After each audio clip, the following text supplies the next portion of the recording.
So Sooner defensive line transfer commit Jermaine Lole changed his mind. He didn't flip to a rival. And unfortunately, it was Texas.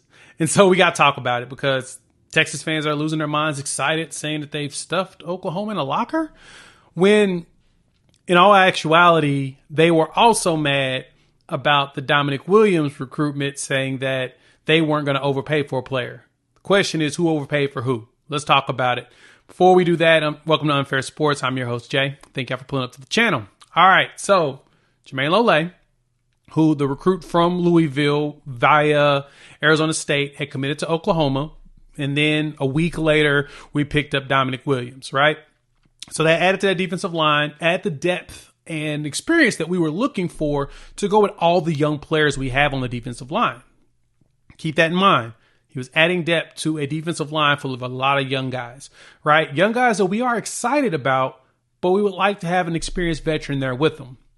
Well, we landed the top defensive lineman in the portal in Dominic Williams, and then it appears that Lole started fielding calls and stuff after Damian came through, and I'm guessing Texas took the money that they were going to give to Dominic and they gave it to Lole, as well as offered up playing time, which honestly makes sense because Texas was kind of struggling. They had a few players come through and visit, and only person that, worked out was Bill Norton, who followed basically his coach from Arizona over to Texas. And so kind of wanted to talk about this. First off, good luck to Lole. I still think he's a really good player. When I was on with JP and Trav not too long ago, former defensive line coach from Oklahoma, who also is at LSU and now works for the Denver Broncos, Jamar Cain, joined us. Well, he jumped into chat or whatnot and talked about Lole and how he enjoyed him when he was at Arizona State. So, okay, cool. Like the fact that, Jamar Cain spoke highly of him. And we did that live stream during the Damian Williams announcement. So, of course, we talked about our excitement there. But out of the portal-wise, Dominic was the prize, right? I liked what Lole brought in as a veteran. He has 1 year left, and he was going to give us some depth. Depth out at the defensive line, at that nose tackle, behind a Dejon Terry as well as Dominic. I honestly expected the rotations to be Dominic and Terry together, and then you'll bring in Lole with probably a Grayson Halton, and then have Jaden Jackson prepping to move himself in as well, just because you want to put that experience in first and then let the young players, you don't have to rush them, right?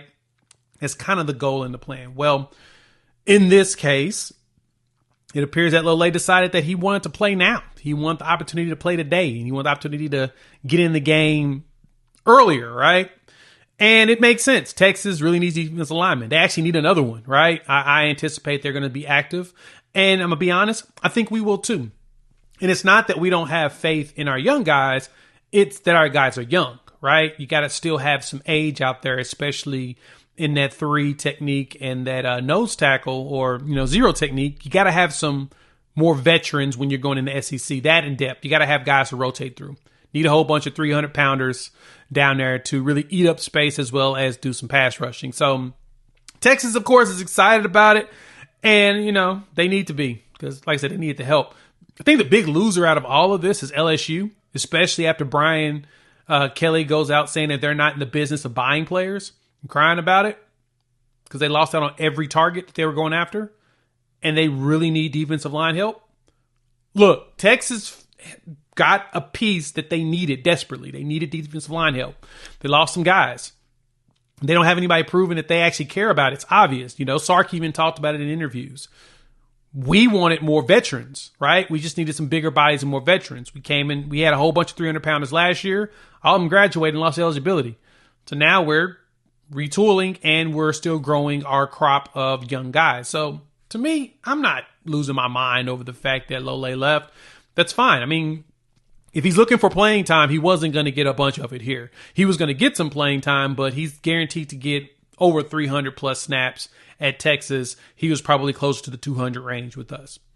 Not a bad thing. It just doesn't mean that we would use him as much, and he may feel like he needs more tape so that he can prep for the NFL draft. So we'll see what happens. If you want my personal opinion, having Terry, Dominic Williams, Jaden Jackson, Grayson Halton, Devon Sears, who we've reported here has had a very good spring. Stoney, right? You know, Ashton Champ Sanders as well as Marcus Strong, having a bunch of the young guys to go right behind those two older veteran players, or more so Dominic is, you know, he's a junior. He's played a lot of ball. So the amount of snaps is more important than anything, but I don't think that it was a massive loss for us. It was a depth loss that we would have loved to have, hence why he was on the roster, but I think we'll be just fine because we've got Dominic. So let me know what y'all think. Hop in the comments. Let your boy know your thoughts. Of course, I didn't lose my mind on this one. You know, everybody else has been going crazy. To me, I just find it very ironic in the end that Texas complained and talked noise about us, you know, winning an NIL battle and then taking NIL to go after another player, most likely. Like, why do we lie? And you know, y'all know me. I don't really interact with the trolls on the line anyway, so they can think what they want. If you made it this far, you like the content, please hit the like button. If you're new to the channel, subscribe. Love y'all to join this family, man. Of course, we're talking a lot of ball. And yeah, I actually had some roster breakdown stuff coming up. Had to drop this video real quick because this is kind of a critical moment. But we will dive into what this defensive line looks like with the current players sometime next week. And yeah, look at some difference makers. We'll talk soon. Peace.